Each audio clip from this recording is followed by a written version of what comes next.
Between the 1840s and the turn of the 20th century, America went through one of the most explosive, most contradictory transformations in its entire history. It was an age of mind-blowing invention and just brutal conflict, of unimaginable wealth, right next to crushing poverty. Okay, let's dive right into this gilded paradox. So this is really the big question we're tackling here. In the span of just 60 years, basically one lifetime, the United States didn't just get bigger, it completely remade itself from the ground up. So how on earth did that happen so fast? Well, the answer really lies in a powerful set of ideas and a complete revolution in technology. To really get a handle on this era, you have to understand the two big dreams that were totally gripping the nation. First, you had this incredibly powerful ideological mission to expand to the West, and at the exact same time, there was this exhilarating technological promise of a new industrial age. At the very heart of that first dream was this idea, manifest destiny. Now, this wasn't just about grabbing more land. No, it was this widely held belief that Americans were actually destined, maybe even divinely ordered, to spread their culture, their government, their whole way of life, from the Atlantic to the Pacific. I mean, the sheer confidence in these words is just striking, isn't it? This quote comes from John O'Sullivan, the magazine editor who actually came up with the term manifest destiny, and it just captures this passionate, almost religious fervor. It framed expansion not as some kind of conquest, but as an unstoppable righteous mission from God. So here's the crucial point. You had these two dreams locking together. On one hand, this romantic, God-given vision of the West, and on the other, the thrilling power of new inventions. The idea was that Americans had a divine right to the land, and with things like railroads and telegraphs, they now had a technological right to tame it. That combination? It created an almost unstoppable momentum. Okay, so that's the philosophical why behind all this. Now let's get into the practical how. How was this new nation actually forged? The answer is really a three-parter. Huge government action, massive infrastructure projects, and some absolutely world-changing inventions. Just look at how fast this all happened. In a single year, 1862, and get this, it's right in the middle of the Civil War, Congress passes two monumental acts. The Homestead Act basically opens the floodgates for settlement, and the Pacific Railway Act kickstarts the race to connect the entire continent. Just 7 years later, bam! That golden spike is driven in Utah, and the nation is physically stitched together by rail. And if you want a perfect example of how one single innovation can change everything, look no further than steel. The Bessemer process made it possible to turn out huge quantities of strong, cheap steel. The price just plummeted, and suddenly you had the material to build everything: railroads, bridges, skyscrapers, machines. Steel literally became the backbone of the new America. This era was also defined by some really fierce competition. I mean, take the War of the Currents. You had Thomas Edison championing direct current, or DC, which was powerful, sure, but it could only travel a couple of miles. On the other side was George Westinghouse, who backed alternating current, AC, which could travel for miles and miles. In the end, it was Westinghouse's AC that won out, and that's what made it possible to power homes and factories all across the nation. And at the very same time, the world was shrinking. The first transatlantic cable cut the communication time with Europe from weeks down to mere hours. Here at home, telegraph lines were crisscrossing the entire country. And then, the telephone. By 1900, there were over 1 million of them in use, completely changing the speed and the very scale of how business was done.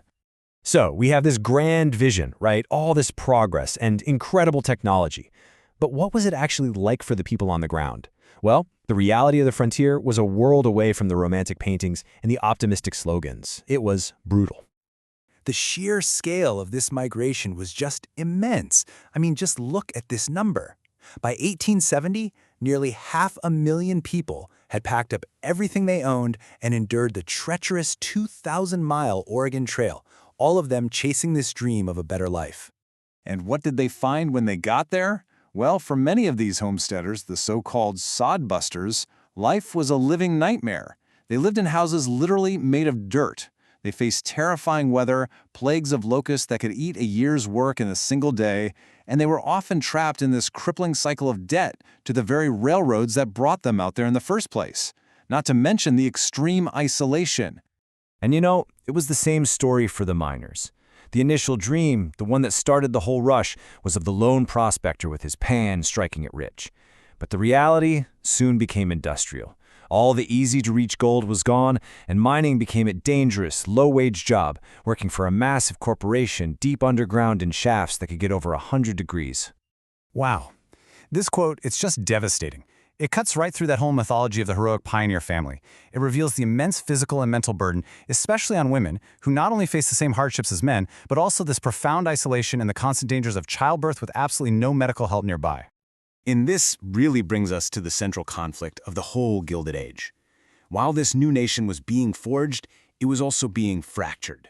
The creation of wealth on a scale that had never been seen before, well, it came at a tremendous human cost for so many others, and that led to some incredibly brutal conflicts. At the very top, you had the titans of industry. We're talking about men like Andrew Carnegie, who controlled every single step of steel production, from the mine to the mill. John D. Rockefeller, who ruthlessly created a monopoly in the oil industry. And J.P. Morgan, the financier, who basically consolidated them all. These guys used brilliant and often brutal tactics to build empires on a scale nobody had ever seen before. And who paid the price for all of this wealth? The industrial worker. They were working grueling 60 to 80-hour weeks for what amounted to poverty wages. Child labor absolutely exploded. Workplaces were so dangerous that tens of thousands were dying on the job every single year. And on top of all that, new management techniques were designed to strip workers of their skills and turn them into little more than interchangeable parts in a machine. And whenever workers tried to organize for better conditions, they were met with overwhelming, often violent force. The Haymarket Affair in Chicago, the Homestead Strike at Carnegie's own steel mill, the nationwide Pullman Railroad strike, they all ended in violence, death, and crushing defeat for the labor movement, usually with the government stepping in to side with the corporations. But the human cost of this expansion was perhaps most catastrophic for Native Americans. As settlers and railroads relentlessly pushed west, the U.S. government's policy became brutally clear. Treaties were broken one after another, and the goal shifted to either forcibly assimilating Native peoples into white culture or, in many tragic cases, simply exterminating them. The words of Chief Joseph of the Nez Perce just capture the absolute heartbreak and exhaustion of this doomed resistance. After an incredible 1,500-mile retreat toward Canada, he was finally forced to surrender. His speech has become this incredibly poignant symbol of the tragedy that was inflicted on all the Native tribes. This single event, Wounded Knee, really captures the final, brutal end of the Indian Wars. U.S. troops massacred up to 300 Lakota men, women, and children. But here's the most shocking part. 20 of the soldiers involved in that massacre were awarded the nation's highest military honor, the Congressional Medal of Honor. The final blow, in many ways, wasn't a bullet. It was a law. The Dawes Act tried to completely destroy tribal culture by breaking up their communally owned reservation land into private farms for individual families. The so-called surplus land, which turned out to be 80 million acres, was then sold off to white settlers. It codified the end of a way of life. So this is what we're left with. There's just no question that this period created the industrial, powerful America that we know today. It was an age of absolute genius, ambition, and what many called progress. But it was also built on conquest, on exploitation, and on profound suffering. And the big question that this whole legacy leaves us with is, was the price just too high?